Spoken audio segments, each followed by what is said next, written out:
Tugas Kementerian Keuangan sebagai penjaga dan pengelola keuangan negara sangat penting dalam mewujudkan ekonomi Indonesia yang maju, produktif, kompetitif, inklusif, dan berkeadilan. Dalam menjalankan tugas tersebut, peran Asset Liability Committee atau yang dahulu dikenal sebagai Komite ALM begitu sentral dalam memberikan asesmen APBN dan ekonomi bagi pengambilan keputusan strategis pimpinan Kementerian Keuangan.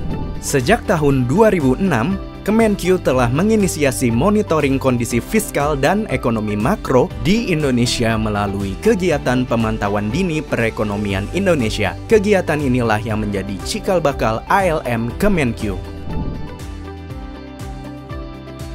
Inisiatif formalisasi ALM diperkuat hasil studi IMF World Bank yang merekomendasikan penguatan koordinasi kebijakan sektor makro, fiskal, dan moneter. Pada tahun 2009, untuk melembagakan ALM, dibentuk tim ALM Kemenkyu untuk mendorong pengambilan keputusan strategis menjadi lebih komprehensif.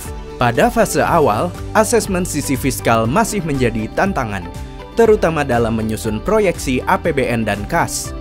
Untuk menyusun materi ALM yang lebih andal, tim ALM mendapat dukungan tim asistensi Menteri Keuangan dari profesional perbankan. Sejak 12 Februari 2013, rapat komite ALM mulai diselenggarakan reguler secara triwulanan. Mekanisme kerja ALM diformalkan melalui SOP Link pada KMK nomor 1168 tahun 2013. Tata kelola ALM Kemenkyu dibentuk oleh 3 pilar utama, yaitu organisasi, proses bisnis, dan dukungan teknis.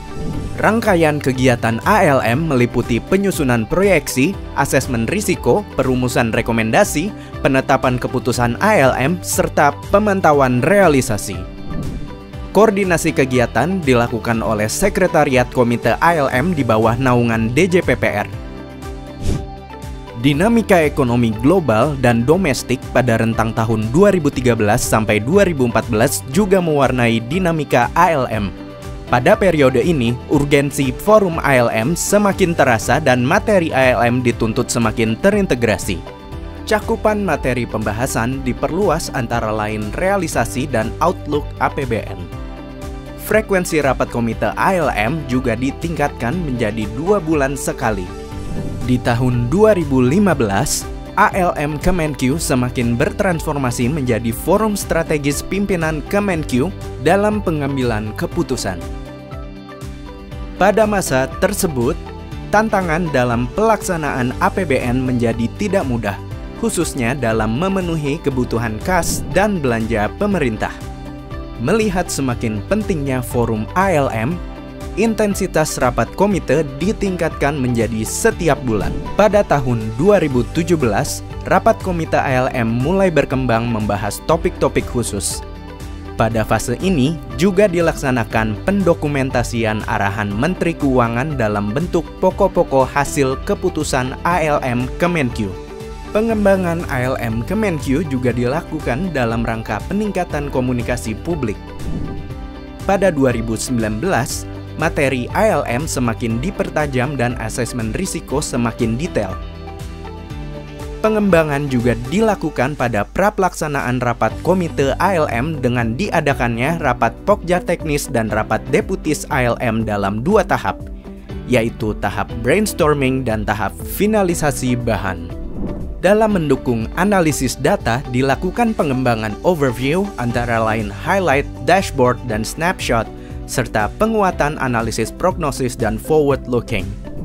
Pandemi COVID-19 di awal 2020 memberikan tantangan tersendiri bagi pelaksanaan ALKO. Rangkaian rapat ALKO semakin intens dilakukan dan kolaborasi erat dibangun dengan tim PCPEN. Pada tahun 2021, dilakukan pendalaman materi ALM dengan melakukan analisis tema khusus. Di tahun yang sama, piloting ALKO regional mulai dilaksanakan dan tahun berikutnya ALKO regional secara resmi diimplementasikan. Di tahun 2023, ALKO terus melanjutkan penyempurnaan asesmen dan merespon arahan pimpinan Dengan monitoring PPHK berkelanjutan, amplifikasi APBN kita di regional, serta sinkronisasi forum ALKO dengan pengelolaan risiko AKN.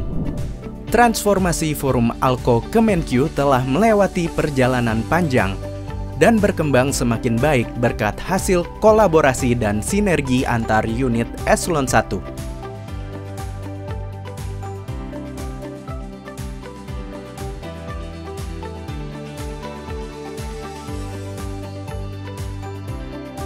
Perjalanan panjang ini perlu terus diingat untuk mendorong semangat kolaborasi yang semakin kuat.